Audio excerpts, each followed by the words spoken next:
here's the rules. Um, Basically, it's very similar to the DevNet. That's the rules. If you guys can see there, I'm sure they will be able to see. Um, I'm sure they will be able to see that. That's the same as a DevNet. But you know, I don't have a timer here today, so I'm just going to be in my mind. I'm going to eat it 10 seconds, swallow it 30 seconds, and then the 5 minutes after that, you will have the time ignition. So yeah, actually just want to say the solid flea is a similar to the DevNet challenge. It is just they use sunflower seed. They've got 5 levels. It's the flare A. It's a mild heat level.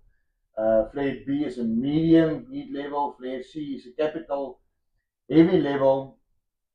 Flare M is the disaster heat level, and then flare X is the global extinction heat level.